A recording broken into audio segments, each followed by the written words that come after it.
It's always a good Monday when I look at Adventures in Poor Taste. They have an X-Men Monday interview, and Jordan White is the interviewee. He always leaves lots of nuggets to mine through his interview about maybe some of his processes and some of the stupidity that's going on within the X-Men office. This week, he was a little bit more careful than normal, but he certainly addressed something that is a glaring issue. The sales are bad. When they announced Destiny of X, it was supposed to be the next big era as far as the X-Men on Krakoa, but really, it's a sales gimmick, and he goes kind of into that, and we have a lot of numbers to actually back that up. We actually got sales estimates, like real sales estimates, for February and March of 2022, so we can actually glean just how successful some of these X-Men comics are doing. Now, it is limited information because they'd kind of taken a pause on a lot of their X-Men comics because they had the X Lives, X Deaths of Wolverine event going on. A Wolverine event, that thing should be kicking ass and taking names. It's not. In fact, X-Men itself is doing pretty poor, less than 10 issues into its run with Jerry Duggan at the helm. But Jordan White kind of goes into their thinking on why these things were rebooted, what they decided to reboot. There's a misnomer going on, specifically in the X-Men office, that this might be the best-selling era in like the history of X-Men comics, and that is not even close to being the truth. There's a reason they rebooted essentially everything but 4 titles. And even the stuff they didn't reboot aren't doing all that well. When we look at February 2022, X-Men number 8, the flagship title, only shipped 63,100 issues. John Jackson Miller at Comicron estimates that Diamond maintained 36% of Marvel's distribution after the move to Penguin Random House. Extrapolating that out, 63,100 issues shipped. That is not very good. Those would be very good numbers for an ongoing Captain America or even an Iron Man, something like that. But X-Men is your second flagship title underneath Spider-Man. And then underneath that really is Wolverine. Wolverine is essentially their number 2 character behind Spider-Man as far as reliable sales. And you can see we had a Wolverine event going on in February 2022. 3 issues in total came out, and they're all under 60,000. You would expect a Wolverine event with decent hype and relative enthusiasm from Wolverine readers to be well over 80,000 per issue. Especially at the beginning, we're only at issues 2 and 3 here. That is not good. Look at Secret X-Men number 1. Typically, Marvel's number 1 issues are well over 60 to 80,000. This one is under 40,000. Same thing with Excellent. Sabretooth number 1, also under 40,000. And then you see the outlier there, New Mutants. The ongoing series, they're not rebooting, is projected to have sold less than 30,000 copies to comic shops. We go to March of 2022, we have a lot more X-Men comics coming out, specifically Immortal X-Men number 1, 90,000. That's a pretty good number. You would expect by issue number 3 that would probably be right about halved, so in between 45 and 50,000 probably, so that's not too bad. X-Men number 9 sneaks above 60,000. But once again, we've got those X Lives and Deaths of Wolverine as the event itself is wrapping up, all under 60,000. Wolverine Patch, another one of those series that's a throwback to the 90s from Larry Hama. It sold better than the finales of X Lives and Deaths of Wolverine. How much damage have Jordan White and Ben Percy done to Wolverine? It's unimaginable that they could actually sell this few copies of a Wolverine event series. It's absolutely shocking what they have done to the brand. X-Men hovering around 60,000.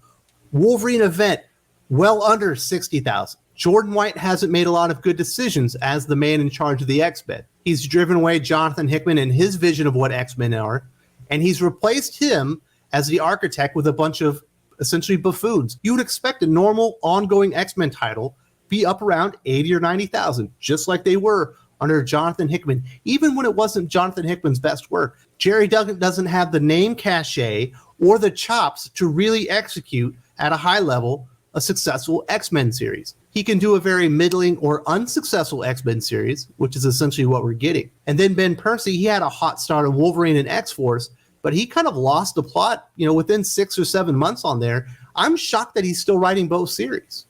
There hasn't been a good X-Force story in probably 9 to 12 months. Wolverine lost Victor Bogdanovich as an artist. We haven't seen Adam Kubert all that often.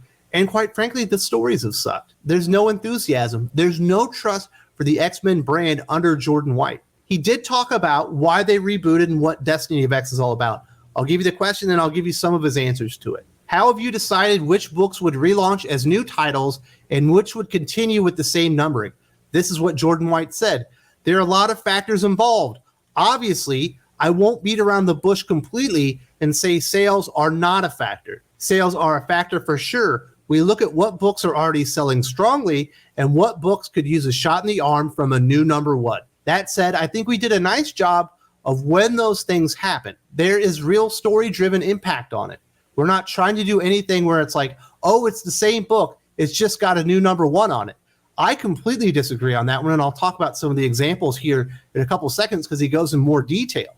But a lot of these books, they're the same comic books with the same cast, with the same writers. Maybe there's a different artist, but it's the same crap story. It's the same crap direction. But they put a new number one on it so that they can kind of fool the customers and give them a little bit of hope that maybe things are going to turn around. But I do appreciate Jordan White acknowledging that sales on the X-Men just aren't very good right now. And they did need to reboot and relaunch a lot of these titles. As I mentioned, there are a lot of people behind the scenes that work in the X-Men office, in the X-Men Slack, that think that their titles are selling really well, and they just aren't. It's clear that Excalibur was not selling all that well. It's clear that Sword started out as one series and became something else and kind of alienated readers along the way. Obviously, they renumbered X-Men because Jonathan Hickman was leaving, and hell, why not? Let's make a little bit of extra money. But it's clear, just by the numbers that I showed you, that Jerry Duggan's X-Men is not popular among fans. It'll be rebooted very soon. That's why they brought in Kieran Gillen to do Immortal X-Men, and that will be essentially the de facto number one series in the X-Men office from now on. It won't be X-Men anymore. Immortal X-Men will be the title because Kieran Gillen can actually sell comic books on his name. Maybe not as many as Jonathan Hickman, and certainly not as many as like a Chris Claremont, but he will certainly sell more comic books than Jerry Duggan, and his story will be better because he's actually kind of a talented comic book writer. And it was a smart choice to bring him in and change out the flagship title.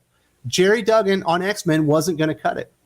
Now, as far as some of the changes, he does go into some of the details, and I think here he's not being all that honest with himself. He was being pretty honest when he said, yeah, we had to reboot these titles because the sales were shit. But when he kind of gives you some of the reasoning or some of his excuses, it's clear that Jordan White has the same problem as some of the other people in the X-Men Slack, where they're not willing to accept reality for what it is and admit where they're failing. When he talks about X-Men Red, he says, I mean, look at X-Men Red, right? Is it continuing stories from Sword? Yes, but I think it's clearly a very different book than Sword as well. If you like Sword, I think you will like it. If you didn't read Sword, there's still a great chance you'll like it. It's a very different thing with a very different focus that just picks up some of the threads that were running at the end of Sword. Oh, it doesn't just pick up some of the threads from Sword. It is the same story from Sword. They're expanding it a little bit by including Magneto in there, but this is Sword. They just rebranded it as X-Men Red, and I don't even think the sales on Sword were all that bad, but they had certainly gone down because what people thought Sword was not what they were getting, especially after last year's Hellfire Gala. Might as well repackage it. Jordan White is lying to himself if he says, if you didn't read Sword, you might still like the book. If you didn't read Sword, you're not going to know what the fuck is going on, because X-Men Red is Sword with a new coat of paint. Same thing with Knights of X. This is what he has to say about this series. Knights of X is the same. It's not Excalibur. It's definitely got a lot in common with Excalibur, but it's a new book with new purpose and a new drive to it. Saying Knights of X isn't a continuation of Excalibur and everything that Tini Howard was doing there is an absolute lie. Jordan White is lying to himself, or he's lying to AITB, or maybe he just wants to lie to all the customers. If you liked Excalibur, you will like Knights of X. If you thought Excalibur was a waste of time with shitty dialogue, you will think Knights of X is a waste of time with shitty dialogue. It's the same fucking comic book. Sure, there's a new artist, which is a complete waste of Bob Quinn, but Knights of X, make no mistake about it, is Excalibur with a new coat of paint because Tini Howard can't sell a fucking comic book. Tini Howard is one of the most untalented writers in all the comic book industry. Why Tini Howard gets these opportunities again and again and again, I have no clue. Does she have nudes of Jordan White? Perhaps. She's got something. It ain't talent, but something allows her to continue working in the X-Men office, even though Tini Howard hasn't really written a good X-Men story yet, let alone a good X-Men series. Is Tini Howard as bad as Leah Williams? No. Is Tini Howard as bad as Vita Ayala? No. Is Tini Howard as bad as Steve Orlando? Not on X-Men. Steve Orlando's written better stuff, not on X-Men, but all of his stuff on X-Men so far has been absolute putrid. But it's not like Tini Howard's a good, talented writer. It's not like Tini Howard has sold enough to even warrant consideration to continue on with her shitty take on Excalibur and that part of the universe in X-Men. It's absolutely ridiculous. Jordan White knows it, you know it, and I know it. Even though X-Force sucks, the sales really aren't terrible. They're just bad. Wolverine, even though the story's not all that good, the sales aren't terrible. They're just bad. Even X-Men. The sales are good if it weren't an X-Men title. They're just kind of bad, but they're not terrible. It's not like it's dropped down to 40,000 or anything like that. But New Mutants, those sales are abysmal. Why would they even continue New Mutants? I know Vita Ayala is on the title, but why didn't they just reboot it then? I think it's because we're not going to see New Mutants very much longer. And in fact, he answers another question talking about New Mutants, and this is what he had to say. Someone asked, July solicitations for New Mutants said it was the end of an era. X fans are concerned. What does that wording mean for this title? Thinking that it could be canceled. He answered, so you'll get much more stuff, and it's about to hit an anniversary. The New Mutants 40th anniversary. The book's not going anywhere. There's going to be a lot of awesome stuff in it to celebrate coming up, but I don't want any of that to take away from the fact that this is going to be a really epic issue and end of this arc. So the wording was talking about it was the end of a story arc, but the title will continue on even though the sales are well below 30,000 under Vita Ayala. Shocking. Nobody buys Vita Ayala comics. So why would they keep it going? Because there's an anniversary.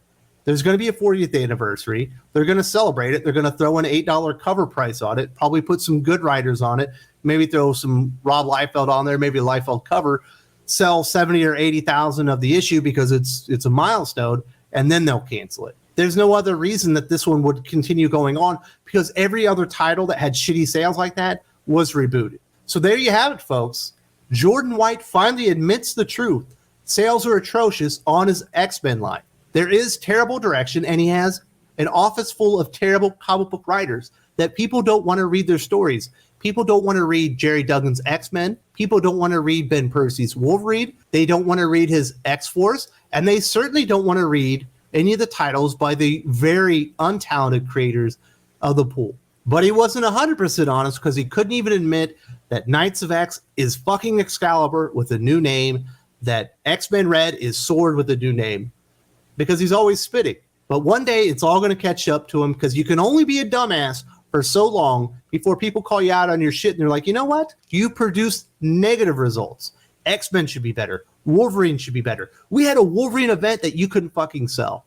And it was under your watch, and eventually he will be held accountable.